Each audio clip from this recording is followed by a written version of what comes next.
Heyo, and welcome to another Ninjabill Reviews, and we're going to be taking a look at the Transformers Cyberverse Bumblebee Adventures Ultimate Class Grimlock, and here he is with absolutely everything that comes in this big old box, and that's where we will start with that box. We'll get him out of view, and he's a big chunky Grimlock, and I love a big chunky Grimlock. He does come with some instructions, and these are the instructions right here if you want to look at that. There they are. Goes from robot to dino and dino to robot, and shows how to activate the gimmick in either mode. And there you go. So we'll get rid of that. This is the box. We will raise up my camera. Whoop, there we go. And this is the box, and it's a big old box, and it says, let's say, there we go, 2 attack modes. Has a nice Autobot logo going on there with some spark energy, Transformers up the side. It says Transformers Cyberverse. Oh, I thought this was Bumblebee Adventures. It is not. It's Power of the Spark. Grimlock, Age, Seismic Stomp, Autobot symbol. Nice image of him doing the Seismic Stomp over here. You'll see the some main characters on the show. There is Grimlock, there is Prime, there is Bumblebee, there is Action Attackers, there is Ultimate Class. On this side you have once again an image of Grimlock going up there. It says Authentic. On the bottom, stuffs on the top says, if I get it the right way, Transformers Cyberverse Power of the Spark. On the back you have, of course, the Seismic Stomp. There, going on there. Shows how to activate it, and says right there, convert to activate. But again, you can do it in either mode. Take 16 steps to go from robot to T-Rex. It says Grimlock, heroic, legendary Dinobot King. There you go. That's all you need to know about him. Show some other figures. I have all of these, so you've already seen their reviews some time ago, but there you go. That's it for the box. Big old chunky box. We will lower my camera here and bring out the chunky Dinobot King, and there he is, and he is pretty cool. He is pretty cool indeed, and I like him a lot. He's got a lot of details. I will have to add some paint because there is some paint that is missing on this to make it more show accurate, but he is pretty cool, and he's big. How big? Well, here is the new Studio Series Scourge. That's how big of a dino he is. I dig it. We'll get rid of that. And yeah, he does come with a pretty nice head. We'll zoom in a bit there. Got some blue eyes, yellow teeth. Mouth does move up and down quite a bit. Shows that where you could stick, you know, a fire blast on there. I think. I'm not sure. We're gonna try it out. And no, doesn't fit. Well, I mean, you can kind of go like that, I guess. We'll get another one in here. There you go. You kind of, you know, get away with that, kind of. We'll get rid of that. But yeah, so it does have that. It should ideally have some yellow going on in here to be more cartoon accurate. Claws, these should be yellow as well. I don't know why they didn't paint them, but they didn't. Some nice red on those rockets, shoulder rockets going on there. Yes, there is a big gap in there. There should be some red right in there too. Some yellow right there on those horns. Some yellow on these claws. You can totally see his fist going on right there. Totally see that. Let me just this light a little bit.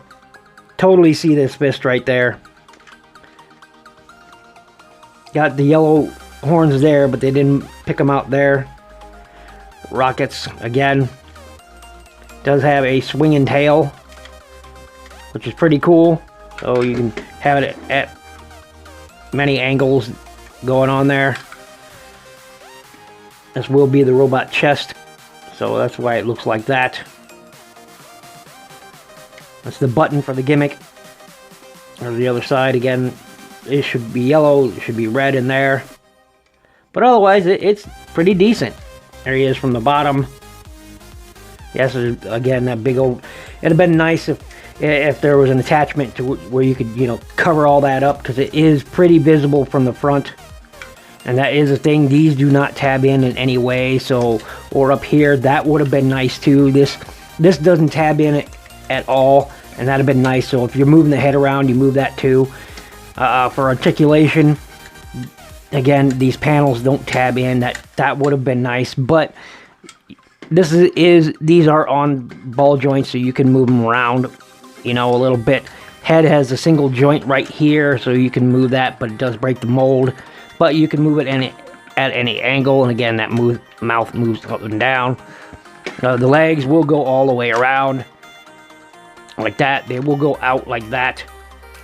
And you do have a forward knee and a back knee, so you have plenty of range of motion there with his feet. No real rocker on there, but you know, this is a cyberverse toy, you know. So still, all in all, pretty good. I dig him a lot. And transformation is really simple. There should have been a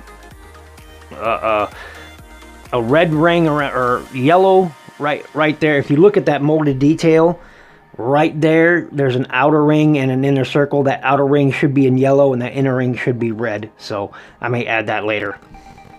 But anyway, to transform him, it's real simple. You go ahead and just straighten everything out, get it out of the way. What you're going to want to do first is come back here to this rear section. Go ahead and untab it.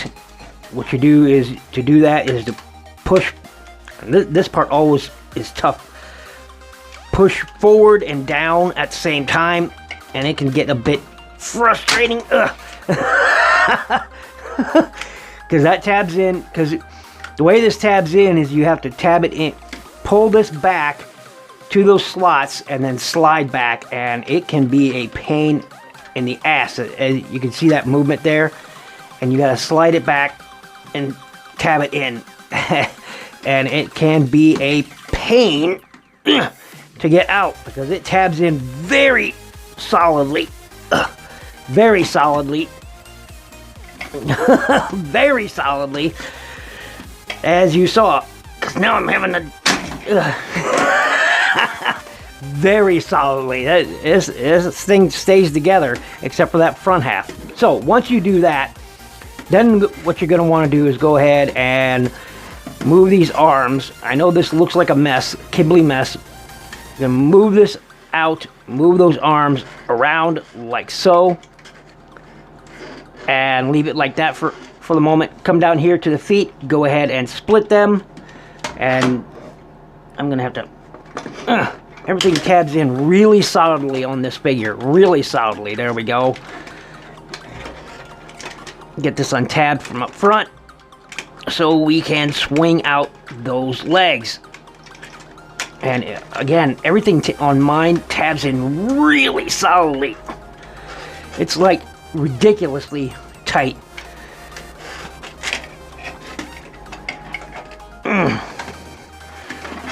Because it tabs in inside the leg on the thighs, and to get that and break that connection, there we go, is ridiculous. But once you get it, it should come out. There we go. Alright, now that you've broken that connection, you want to come over here, swing up on a joint right there, swing up that tail, that tab will go in that slot and that slot right there. Tab, tab, slot, slot.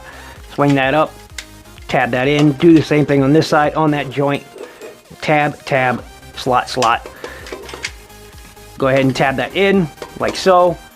Swing these feet around, like that. Swing this around, like that. Then what you want to do is flip forward the toes. There is a tab right there, slot right there, and that will tab in. And once again, everything on this toy tabs in super tightly. So you have that. Okay. Now what you want to do is on this hinge right here, it's a double hinge, there's this hinge here, hinge there. Swing that up and back and tab that in. Again, tabbed in very solidly. So whoops. And then as soon as I say that, it comes undone. There we go. Tabs in really solidly. So then swing this panel back. Just like so. Swing that head in. Like so. You will see a slot right there for that tab right there. So you can tab it all in together, and that, again, tabs in really solidly. Alright, and let's straighten him out here. There we go. Bring down that fist, turn it around. Bring that fist, turn it around, and straighten everything out here, how it orientate everything however you want it. Raise the camera up here. Oops, sorry about bumping that camera like that. Put these however you want them. And once again, straighten everything out. There we go. And now he's looking more down. Not yet. And there he is. I forgot to show off that gimmick in his Dino mode, but it's the same thing. You use the same system. So there he is in his robot mode, and he's pretty big. He's pretty big. How big? Here is the Power of the Prime's Leader Class Optimus Prime for an example comparison. And they are roughly the same size. He's a bit taller, as Grimlock should be. So, yeah, pretty good. Get that out of there. Boom. And yeah, I mean, he's a big bot. He's a big bot. Now, I forgot to show this off, but there are button activators here and here that activate the gimmick. And once you press these down, one of these down, we will bring down the camera so you can see that first. Once you press that, once you press it. You wanted to activate, but now it doesn't want to. There we go. Come on. Come on. First it wants to activate, and then it doesn't. Come on. There we go. It swings down these for his Seismic Stomp. Seismic Stomp action. And yeah, so and in his Dino mode, these would swing out, and you can, you can spin them around for swishing tail action. But once again, yeah, it's these things here, so it's pretty cool. They're on a spring. Let's raise up my camera again and talk about articulation. Boom, and he does look really good. I do like him. Look at that mug. That's pretty cool. Grimlocky head. He's got a more, and now see in the cartoon he doesn't have a mask. He has a face, just a regular face, but this one has sort of the G1 faceplate on there, which is pretty nice. Bright blue eyes.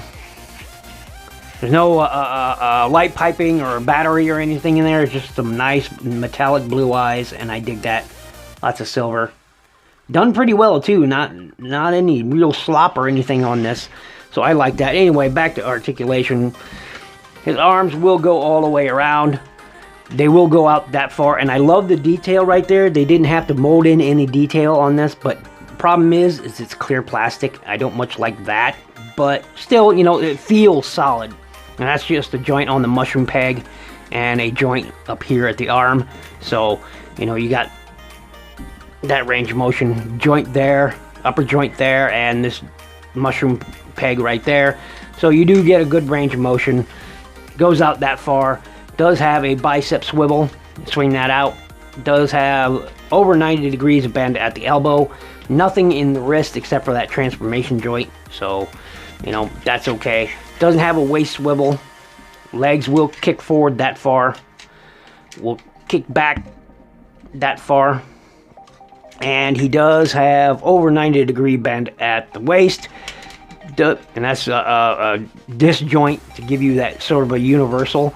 And he, again, not over 90 degrees bend at that. His feet do have sort of oh, there's another button here in his feet too. If you press down his feet, it swings that out.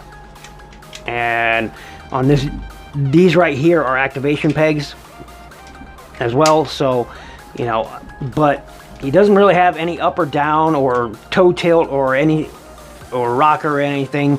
I mean, you can, if you untab that, you can kind of have some down if that serves any purpose, but basically to activate Seismic Stomp, and we'll bring down the camera again. There we go. To do this, and you just bring it down, and if my hand gets in the way, I'm sorry, but there you go. So you can do it that way. Bring it down. Make sure you saw that on camera. There you go. So Seismic Stomp action, and I like this guy. I do. I love a big, beefy looking Grimlock toy, and he's a big, beefy Grimlock. That's what he's meant to be, and I now it's working without even trying. Before, when I wanted it to work with the upper button, didn't want to work. Lower ones does, but he's just a big, beefy Grimlock, and I love big, beefy Grimlocks. Oh, and the head does move. I forgot to talk about that. So just has a swivel there. Can't go up or down, but still, for what it is, it's nice. He's a big, beefy Grimlock, and I just love a big, beefy Grimlock, and, you know, he's one of the largest Grimlocks in my collection. I think the largest Grimlock currently in my collection now, and I dig it. I dig it a lot. I dig it a lot, and you sort of have these spikes on there for a weapon, so he can, you know, punch a hole in you. There you go. And see, now that thing wants to activate all the time. And it's just like, yeah, where were you 3 minutes ago? But still, all in all, a great toy. I like it. I'm going to have to add some paint in there, like I said, some detailing there, some on that back section there, and then right there on the side of his head. The horns up there should be yellow too. I like this guy. It's a great representation. Is it a perfect representation? No, certainly not. Is it for every collector? That's subjective. I love the colors here, and keeping, you know, with the G1 look there. I like the nods to the G1 character. I like the look of the cyberverse Grimlock, all in all. So thanks for watching. Thanks for listening. This has been my look at the cyberverse Power of the Spark Ultimate Class Grimlock, and I like him. So make sure you click that subscribe button. Hit that like button to stay up to date in all my videos. Please share, like, comment, share, and subscribe. All that good stuff. And yeah, pretty cool stuff.